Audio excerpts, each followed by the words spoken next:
Hi, everybody. My name is Eric, and I'm here with you today to talk to you about how to get PR or permanent residence or permanent visa, whatever you want to call it, here in Australia in 2022. I am one of the co founders and directors here at Bravo Migration.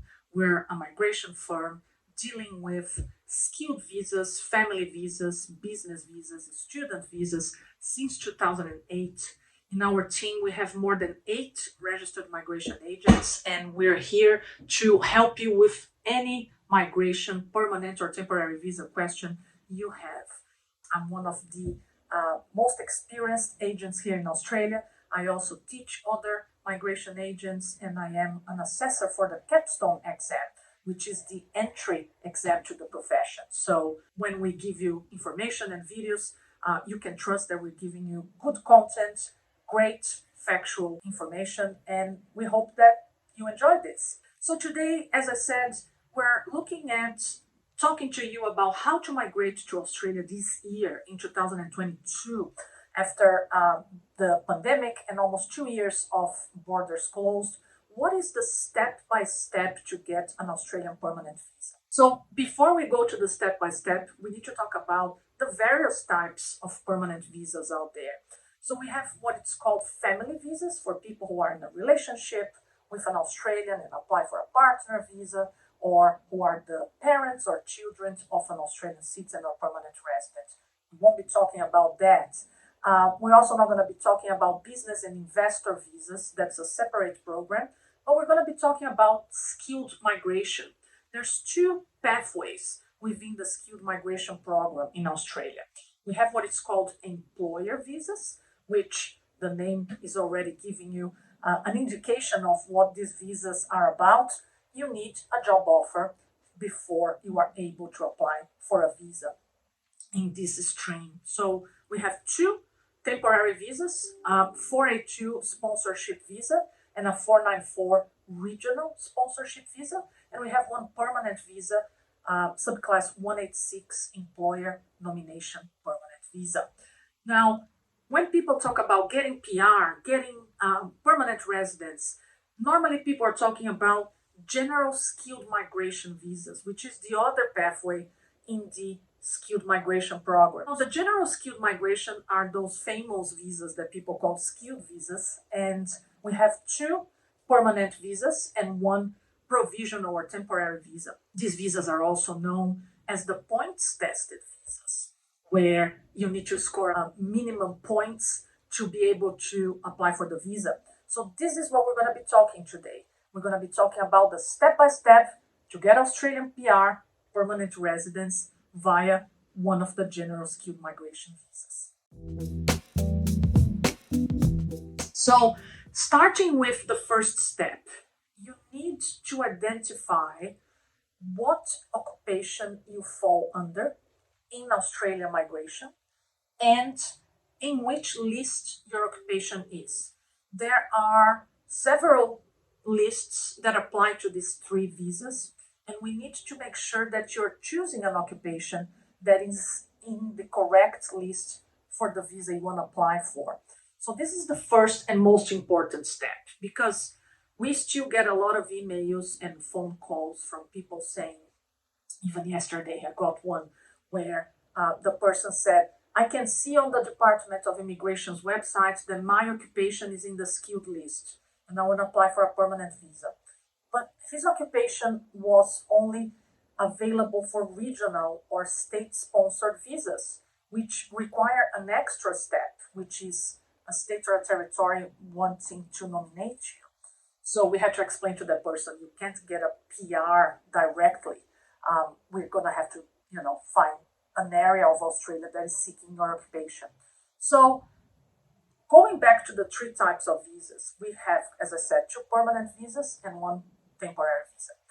When people say, how do I migrate to Australia? How do I get PR in Australia? They're normally talking about subclass 189, which is a permanent, independent, skilled visa.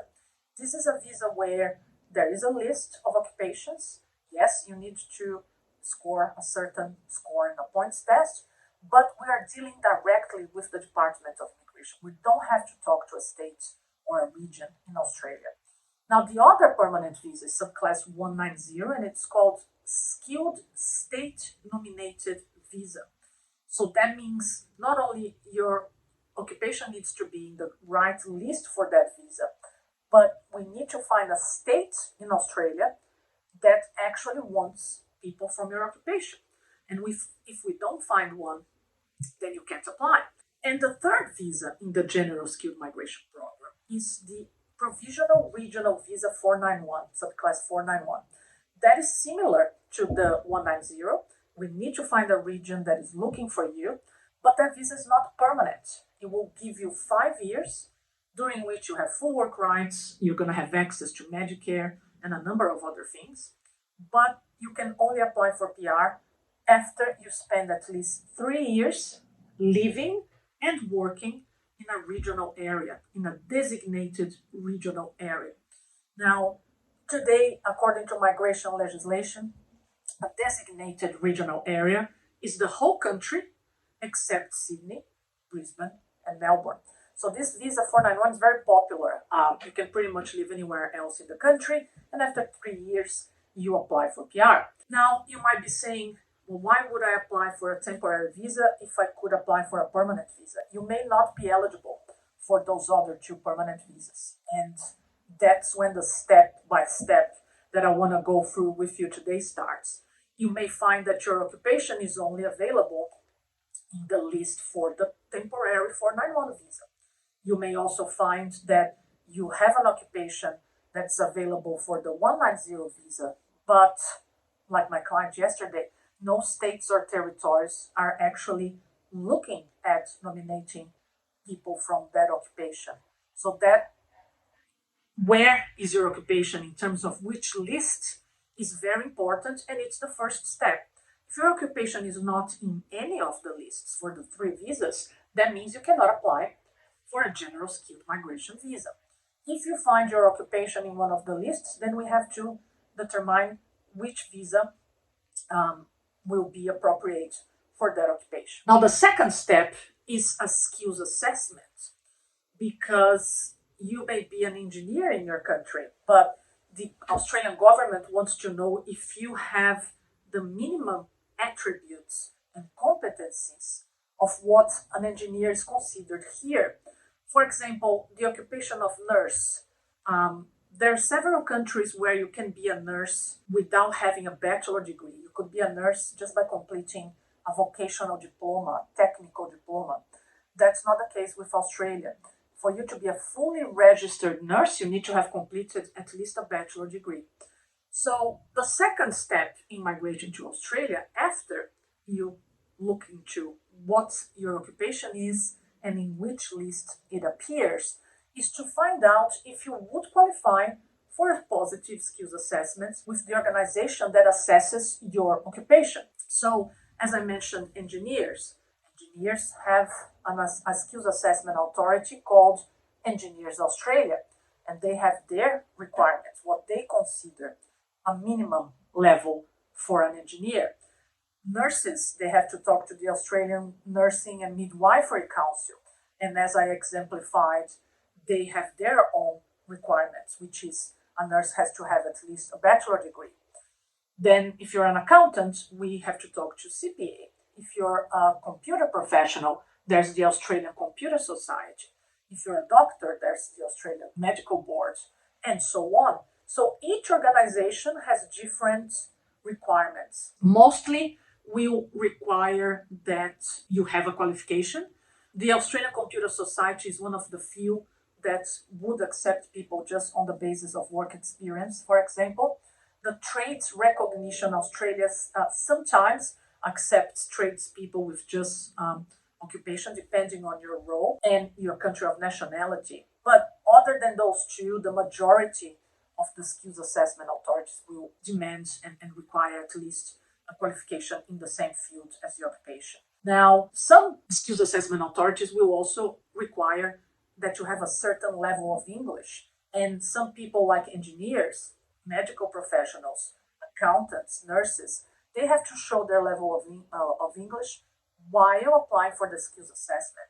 Other people, such as IT professionals, marketing professionals, trades people, they only have to show their level of English um, with the points test and the expression of interest. So you really need to get yourself familiar with the requirements of your skills assessment authority.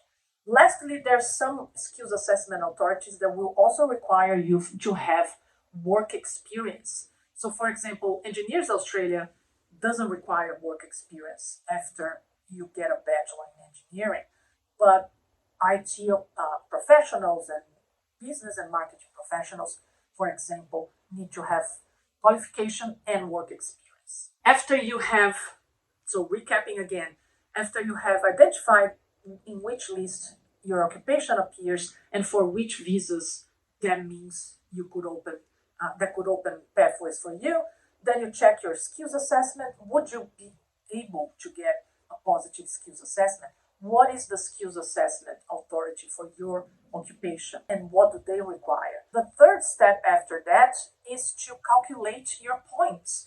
So as I said, these three visas, 189, 190, and 491, they are points tested visas. So the points test is a way that the Department of Home Affairs found to get people in a funnel, really, and determine which type of people they want to invite to apply for a visa or not. So if you have the right attributes, you're going to be able to claim more points than other people, meaning that you're going to make it to the end of the race course, while some other people may not. So the minimum points test that would allow you to submit an expression of interest for one of those three visas is 65 points. And we're going to talk about the expression of interest in the next step.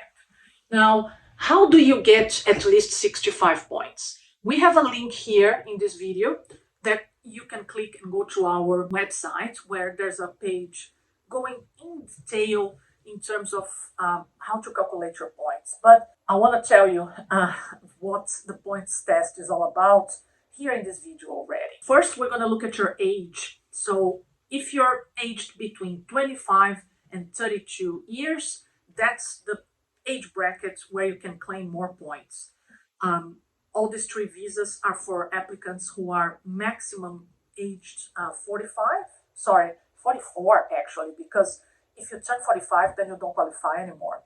So people aged up to 45 can claim points, but that's the age bracket that's preferred, 25 to 32. Then you can claim points if you have a qualification, and the higher your qualification, the more points you can claim. So if you have technical diploma or a trade certificate, you can claim 10 points. If you have a bachelor degree or a master's degree or a bachelor and a master's degree, you can claim 15 points. And if you have a PhD, a doctorate, you can claim 20 points. You also get points for your work experience. The more work experience you have, obviously, the more points you can claim. And you can claim points for work experience anywhere in the world, as long as it is skilled work experience in the nominated occupation or a closely related occupation. So, for example, you can't nominate the occupation of engineer to apply for a permanent visa and then want to claim points because you worked as a baker for many years. That is not connected. So we have to be careful there. Also, the definition of skilled work is important to take into consideration because it has to be work at the right level. You can't be working as an assistant engineer. You need to be working at your level as a fully fledged professional. Work is at least 20 hours a week, which means that people in Australia on a student visa who are working in their nominated occupation may be able to claim points for working here. As you know, student visa holders can work maximum 20 hours a week. And if they're working their nominated occupations, they could be able to claim points for Australian work experience. So overseas work experience and Australian work experience grant points. If you are studying in Australia, you can also claim points for completing a 2-year study program, one or more courses that's awarded a trade certificate a diploma or higher. And if you are studying in a regional area, remember outside of Sydney, Brisbane, and Melbourne, there's some extra points for you. If you do a professional year after finishing university here, you can get more points. And if you're doing master's by research or a doctorate in a STEM field, science, technology, engineering, or maths, then more points for you. So again, the government is, closing the funnel and trying to reward people who have a certain profile via these points. You can also claim points if you speak another language at a translator level and you pass on a translating exam. And you can claim points for a skilled spouse. So if you have a spouse that also has an occupation in the correct list, can obtain a skills assessment and has a certain level of English, you could claim points for that spouse. Now, if you're single, you also claim points for being single because the government doesn't want to disadvantage single people in terms of points compared to couples. And we're going to see why your points score is important. And if the more points you have, so again, 65 is the minimum total to submit an expression of interest, but sometimes that's not enough to be able to apply for a visa. We're going to see why. You also can claim points for state nomination. So if you're applying for the 190 visa or the 491 visa, as I said, we need to involve a state or a territory of Australia. If they agree to nominate you, they can give you points as well. So that's a great way to bump up your points, and why sometimes people who even could be applying for the independent 189 visa have to go with the 190 or the 491. After you have identified your occupation, checked the lists, then gone through a skills assessment, calculated your points and your score in the points test, then you need to think about English. If your skills assessment authority is not one of those that would have asked for English level evidence in the beginning of the process. So a big chunk of the points test is the English language. Anyone applying for any of these visas have to show evidence that they have what it's called competent English, a minimum level.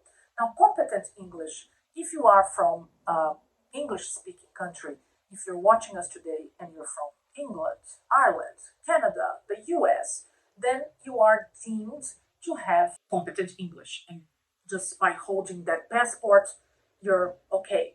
Now, if you're not from one of these countries, you need to sit for an exam and prove that you have at least competent English. Now, the government accepts IELTS, PTE, TOEFL, and the Cambridge Advanced exam. For the sake of speed here, I am going to just talk about the IELTS exam. So a competent level on the IELTS exam is a score of 6 in each component. That is the minimum required. So even if you are from an English-speaking country, you may need to score much higher on the points test because competent English doesn't give you any points in the points test. It's the minimum, but it's 0 points. So if you need more points for whatever reason, you will have to take the IELTS or another exam and score at least 7 in each component, which then will let you claim 10 points, or 8 in each component of the IELTS exam, which will let you claim 20 points. So even if you are American, British, Irish, Canadian, it may be that you need to sit for an English exam. And our clients are never happy when we tell them that, but it's part of the process. Now, the next step is the reason why. So once all these 4 steps have been dealt with, you have to look at an expression of interest. So even if you qualify, if you have everything in order, you can't just go and apply for a visa. You need to be invited by the government first. And people get invited via submitting what is called an expression of interest with Skill Select. So Skill Select is a system from the Department of Home Affairs that selects people automatically based on their points test ranking if we're talking about the 189 visa. So remember when I said you may need to bump up your points? This is the reason why, because since the pandemic started and even before the pandemic, There aren't many invitations available for this visa, so there's a lot of competition, a lot of people waiting for an invitation, and the system ends up only inviting those people with the highest score in the points test. So even if you have competent English, it may be enough to submit an expression of interest, but it may not be enough to secure an invitation for you. So then you have to think about bumping those points up by taking an English exam and scoring as high as you can. Just also a score of 8 in each component of the IELTS, which would then give you the most points for English, is not that simple to achieve. The maximum score is 9, so it's pretty tough. And then the expression of interest for the other visas, 190 and 491, that require a state or a territory nomination.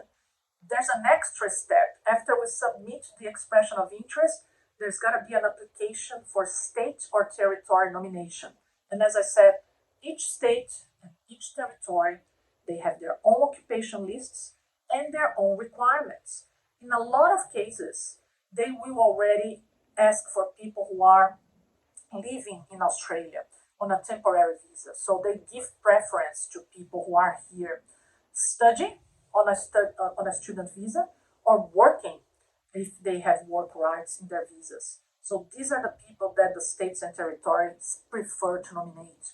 And that's when we create a lot of plan Bs and alternative strategies for our clients. Sometimes someone is able to submit an expression of interest for the 189 visa, but we say, look, the competition is very strong at the moment. Why don't we look at a plan B? You're living in this state and in their occupation list is your occupation. You're studying or you're working. Should we look at other options for you? And when that is not possible, we look at employer visas. So we tell people to try and find a job offer in their fields and so on. We are always going to try to, increase your chances of getting a PR in Australia in 2022. Once you do receive an invitation from Skill Select, be it because of your ranking to do with the 189 visa or because you were nominated by a state or territory, that's step 6 of getting a permanent visa in Australia. It is finally the time when we prepare and lodge a visa application for you. And that's the point where we have to show evidence of everything that you claimed in your points test, in your expression of interest, and so on. So again, the 6 steps to migrate to Australia, to get a permanent visa in Australia in 2022 are identify your occupation and in which list that occupation is. Check if you qualify for a skills assessment and apply for a skills assessment because you need to obtain that before moving forward. Calculate your points for the points test, and that means sometimes not just the minimum 65, sometimes you may need to score much higher. Check that you have the minimum level of English required for the visa application and for the points test that you need to score. Then submit an expression of interest within Skill Select, which may also require you to apply for state nomination if we're talking about visas 190 and 491. And 6, apply for your permanent visa, which then is the best part of our job when a permanent visa is approved and we call our clients to tell them the good news. So we hope this video has been informative. We hope it can help you understand this very complex process, which is getting a permanent visa in Australia within the General Skilled Migration Program. We can help you with your assessment of your eligibility. Always check if you qualify before you spend money and time applying for a skills assessment or doing your English test, because we might turn to you and say, look, you don't qualify now, but maybe let's create a plan for you.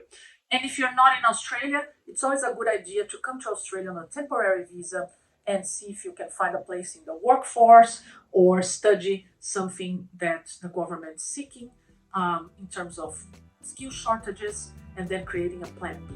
Thank you for watching. Once more, I am Erica from Migrate, and I hope to see you today.